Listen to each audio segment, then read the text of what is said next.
Giraffe, I think, to execute Viper to the best of his abilities. Right. I still think he's a fine hero. Like, he can kite Brewmaster this game. He's not very good against Clinks, actually, and actually other heroes he's just not great against, but if you get up some core items, he's a nice mech carrier. That's one thing. Yep. But that one game with Sing Sing playing it, he did get caught on a couple times. I think that was just his own personal problem. Not to mention the biggest deal. He's getting his levels. Yeah, exactly. And that's kind of what works about the offlane Void like this is he's going to be able to give you value regardless of what farm he gets, but he also catches up really well in farm depending on how he builds. And right now we can see Silent always want to fly. They're not just kind of letting him sit there. They've tried to loop around. They've hit him with Grave Chill and have harassed him fairly well. But the power of Time Walk to get trouble and the fact that he has the poor man just makes him very tough to reliably bring down, especially at this level. And wow, looks like they got Beastmaster again in mid. So unfortunately the stick charge is not enough to save Resolution this time. Na'Vi takes a 1-0 lead. Yeah, I mean, Danny's just applying so much pressure. If you're watching him, he's just so aggressive, and he's harassing constantly. Not to mention the extra movement speed that you get with boots on top of a Wisp tether onto Skywrath Mage. Just like he's walking for like over 400. So he's very, very fast. It's going to be even worse now. He's got his Arcane boots, level 6 here in just a second. So Beastmaster, I was just talking about how he's very good in mid, but with Wisp helping out the Skywrath Minute, you slow him a little bit too with the tether, and just auto-attack him down with nukes. And here we go. Ultimate up, ready to go, Resolution. Mystic Flare. Yep, that's exactly what I'm talking about. Yep. He's just not anticipating the high movement speed, too, from Denny to just get up there with the Wisp tether. Yep. Even if Wisp wasn't there at that point, I think he's just dead. So he needs to stop doing that. He needs to, like, go in the jungle. This mid lane will never work out for him with this over-leveled Skywrath Mage in mid now. And Funnick is beginning to be zoned a little bit more than he was before, but still having quite a lot of trouble. It's 2-0. Na'Vi in great shape in the first couple of minutes here. And with no towers down, just looking at the efficiency, yeah, Na'Vi has earned themselves just about 1,000 gold lead with those couple of kills and the way the lanes are working out. If you're Empire, what changes do you want to make? I mean, is it just on Resolution really to just play a little more safely, or is there some way you can try to apply pressure to maybe free things up a little bit? Just play safer on mid. Like their other lanes are doing very, very well. Silent has basically complete free farm. Like I think he's not missed any CS. He's 42 and 15. Yep. Mag, he's actually getting equal farm, actually more farm than the Viper because of the just dual lane top. I don't even think Lich can help out mid that much. Like just because if he shows himself for 1 second, he's dead. He doesn't even have him hit the Lich for a full duration, 100% damage, Mystic Flare, just because that Atos threw it up ground and then just said, all right, here's Mystic Flare, deal with it. Dire's top tower is under good stuff. attack. He's very, very farming. I mean, he's got 5 kills, 2 assists. He's been farming, getting every last hit basically in mid. This mid tower, they don't have that great of tower pushing, so if they're able to do it early on when they have this advantage, I think it's a smart thing to do. Sitch does have his birds out, and we'll see if they want to try to get in their face at all, blink up on the Brewmaster, so if he wants to blink, clap, split. They don't have a very, I mean, outside of relocate anyway, you know, if they can get on top of Avos, yeah, they're going to bring someone in. They also have Roar. Should be ready to go now. Mag coming in from the side. Avos is way up front. Puppy right behind him now. Puppy does have Epi if he wants to use it. Here we go, he's going to go for it. Silence on Mag. Right on it, just as he was ready to blink. That's a complete disaster. Roar on the Puppy. They make it Avos as well. There's the Chrono. Coming out of Funnick, though, trying to bring down Resolution, but without an attack speed item, only so much can be done. The Chain Frost went off behind the fight. Now they're charging back. Na'Vi Frost 3, will lose 4. This is the fight Empire had to have. And they got it. And the sad thing is, that was about as bad as it could have gone. Like you said, the Brew King was standing right here. And because of this ward from Na'Vi, they saw it, hit him with the silence, and as he blinked in, he basically just blinked in and died. That's all he could do. Nonetheless, Empire still able to take a 4-for-1. It was just like a very slow reaction, I think, from Funnick. He had a good idea. He wanted to get in there and just use the ultimate to save some members of his team, and then Puppy kind of, I think he wasted his ult. Like he was trying to blink away or trying to get away.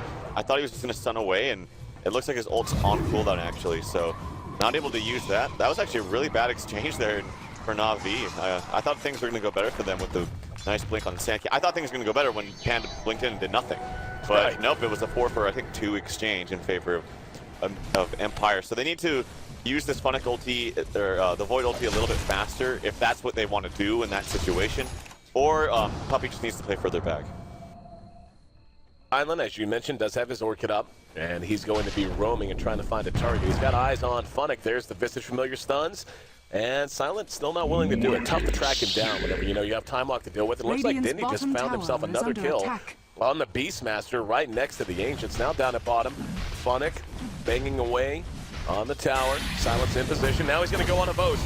Taking a lot of damage. Here comes Funnick. He's going to Time Lock. The slow effect is there. Van Sport there to try and track him down. Mag going to blink in and should be able to secure the kill, and does. Silent keeps himself alive. The rest of Na'Vi, though, is reacting in now. Kuro is there with Dindy and Puppey. We've also got Funnick hanging back. It's 5 seconds until he has the Chronosphere. If they want to press the issue, there's going to be the Silence and the Burrow Strike. The ability to burst him down between Dindy and Puppey is tremendous. Sand King and the Skywrath Mage just turned out to be huge. Now there's going to be a roar. Mag got Silence. He's on his way to an Ags. He went Tread's mech, so he's very tanky. Can't go on Skywrath. He's got a Ghost Scepter. You can maybe get, nope, Wisp has one too, so never mind. And Void, he's already very tanky with level 4 backtrack, so this is not, I mean, it's not that it was a bad Kligs game. It's actually not bad, but it's just, the other team is just so farmed that now he's just nullified. I think, if anything, this is a terrible Beastmaster game, and I think that the Lich needed to go mid, like, right off the get-go, considering, okay, look who's playing Skywrath. Okay, it's Dendy. All right, Dendy's going mid. This is a ridiculous hero to go solo against. I can't really do it to myself. Let's put the Lich mid. I mean, they had farm top, I guess, on the Panda, but it just wasn't worth it. I think that Resolution just got shut down way too hard. Well, it wasn't a bad Kligs game to begin, but 3 Ghost Scepters on the enemy team in 19 minutes? Yeah. Like, that's tough, man. Like, see, oh, wow. Dindy just picked up a Soul Booster as well. So, I mean, he is getting so close to a Bloodstone now. Yeah. And you're talking it's just about 10K. Nah, I'm making closer to 75. 7,500 gold difference and experience. But, all right, man, I'm going to do it to you. Put you in the captain's chair. Empire, what do you do? What's the answer here? Well, in any situation where you're down like this, I would say you wait to high ground, but there's still so many towers up that I don't know if you want to do that. Here we go. Roar on the Puppey. Max there with the split. Vost coming back in, but Funnick right there. There's going to be a Chain Frost. But, oh, very well played by Funnick, trying to bounce it out. Behind that, though, Mystic Flare connects. Dindy now going to be hit with the Orchid. And Empire finally getting what seems to be an even exchange. Kuro. They'll be fine. Yep, using his Ghost Scepter and relocating from whence he came, as he and Dindy are perfectly safe. So that's probably one of the best exchanges Empire's had so far, going 1-for-1. Silence in trouble. If we can get a nice bash, Panda comes in with a clap. No more mana though. Funnick. The Orchid and brought down because of it. So a little aggressiveness out of Funnick that time around. Relocate, back up in 30 seconds, but yeah, looks like Empire going to go ahead and break off the siege, at least for the moment. So making up a little bit of ground, being able to bring down Puppey and Void that time. Little overextension there from Funnick.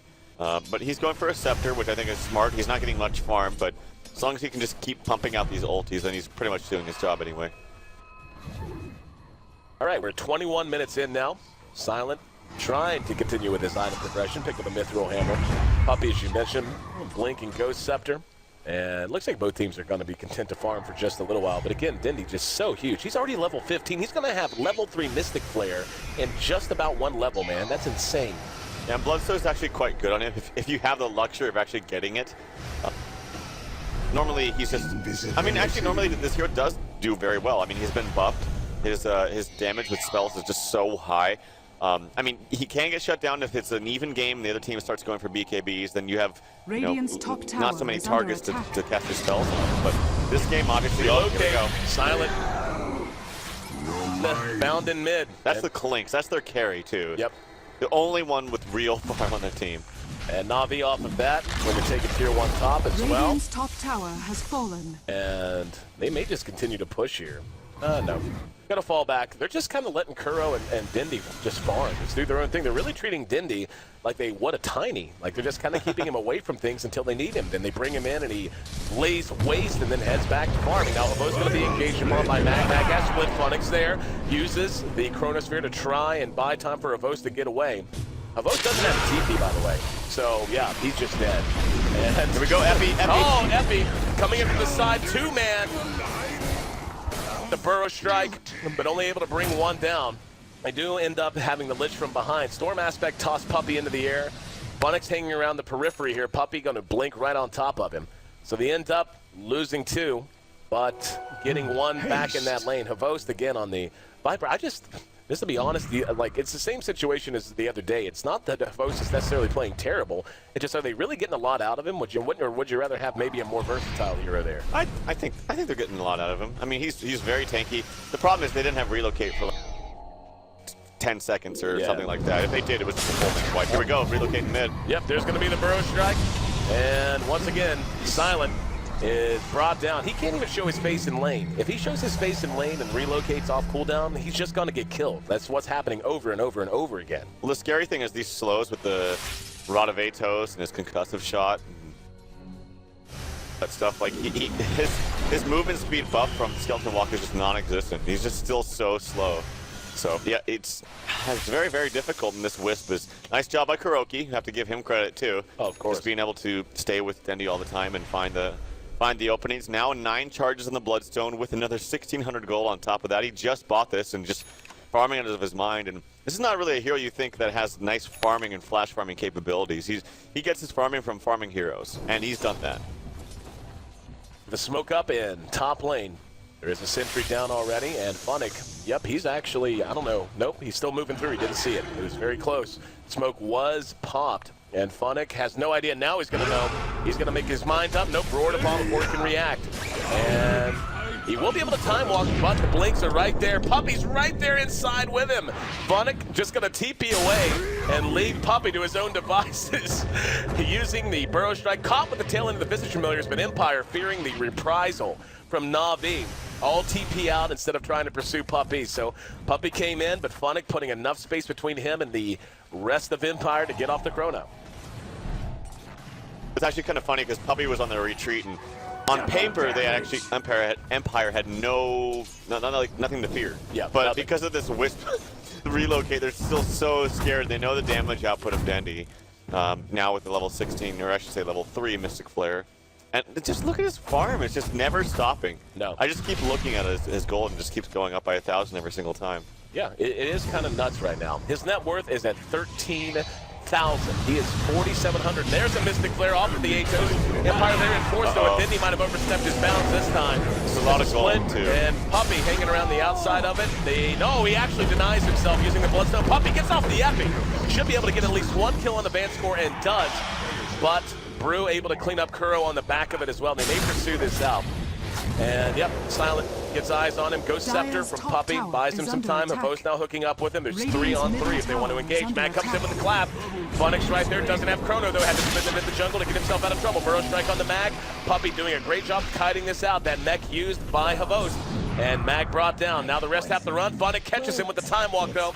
And slowed to begin and should be slowed to end. Puppey takes the damage from the Soul Assumption quite easily, and at the end of it all, yeah, they're just going to call GG. I don't blame them. That was probably one of the best opportunities they were going to have to try to slow Dendi down and get things back under control. Instead, they end up giving 4 more away. Na'Vi in very quick fashion starts off this elimination series with a Game 1 win. And if they can win 1 more, they'll send Empire home packing, which is surprising in and of itself. Empire, again, entering play in our playoffs as the #2 seed overall. Tough.